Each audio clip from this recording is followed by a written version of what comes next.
जय हिंद बच्चों, आप सभी का स्वागत है हमारे YouTube channel credible classes online tech पर। बच्चों, हिंदी गद्य क्लास 12th का साहित्यिक परिचय हम लोग लेकर आ गए हैं और लेखक हैं वासुदेव शरण अग्रवाल जी।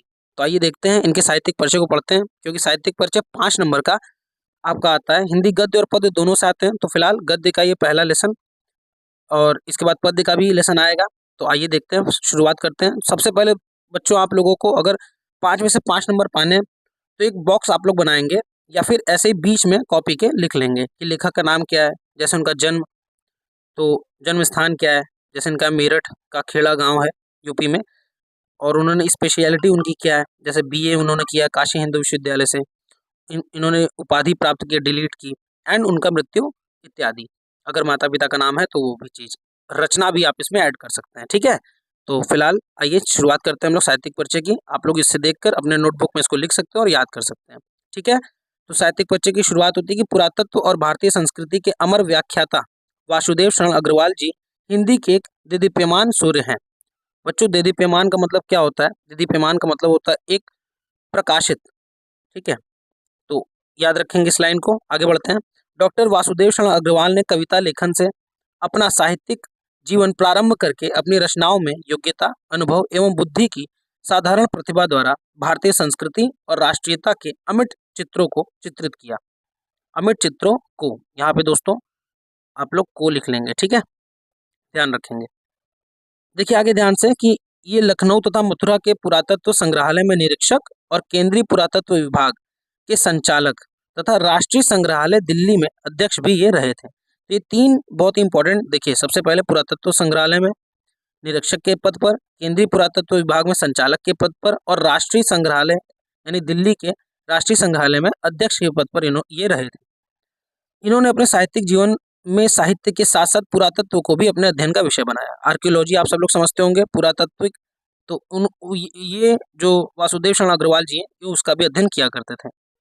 आगे बढ़ते हैं। आगे लिखा है, ये भाषा और साहित्य के प्रकांड पंडित थे। इन्होंने अनेक पत्रिकाओं में अपने निबंध लिखकर गौरवपूर्ण स्थान प्राप्त किया। इनके लेख अनुसंधान पूर्ण है। अनुसंधान मतलब रिसर्च के ऊपर बेस्ड है, तथा उनमें भारतीय संस्कृति की गहरी छाप मिलती है। इन्होंने भारतीय संस्कृति के विभिन्न अंगों से संबंधित उत्कृष्ट निबंध भी लिखा।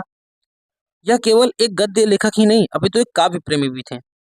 ठीक है, इसके बाद यहाँ खड़ी पाई लगाएंगे।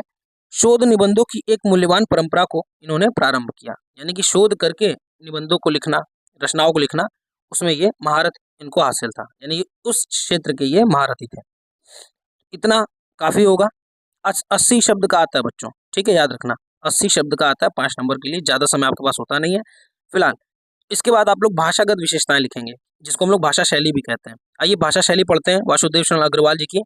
तो लिखा हुआ है कुछ इस प्रकार से कि डॉक्टर अग्रवाल ने पाली, प्राकृत, संस्कृत और अंग्रेजी भाषाओं का गहन अध्ययन किया। यहाँ प्राकृत के बाद कॉमा रहेगा, याद रखिएगा।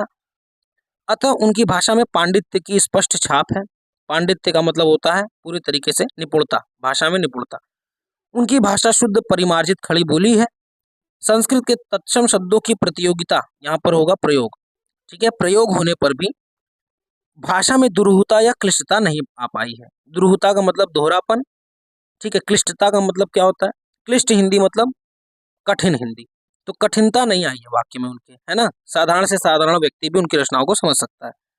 इन्होंने भाषा की सरलता और शुभ होता का सर्वत्र ध्यान रखा है। तो यहाँ पर हम लोग, इन्होंने भाषा की सरलता का, इसको हटा दीजिएगा, इन्होंने भाषा की सरलता का सर्वत्र ध्यान रखा है। ठीक है, ये छोटा सा आप भाषा शैली ऐड कर सकते हैं। उसके बाद प्रमुख रचनाएं, तो इनकी प्रमुख रचनाएं कौन कौन सी हैं बच्चों? तो आप लोग ध्यान से देखिए। उत्तर ज्योति, पृथ्वी पुत्र, कल्पलता, कल्प वृक्ष, फिर उसके बाद कॉमा यहाँ पर होगा, यहाँ पर फिर कला और संस्कृति, मातृभूमि और वाग्धारा।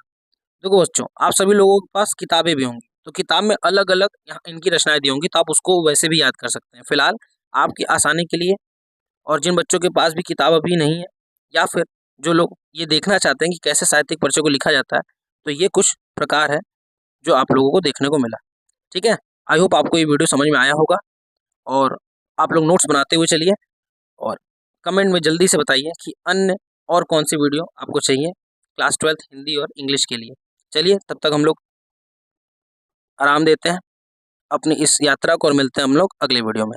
ठीक है, क्लास 12 की तैयारी अच्छे से आप सभी लोग करिए और इसी प्रकार से आप लोग साहित्यिक परिचय लिखेंगे।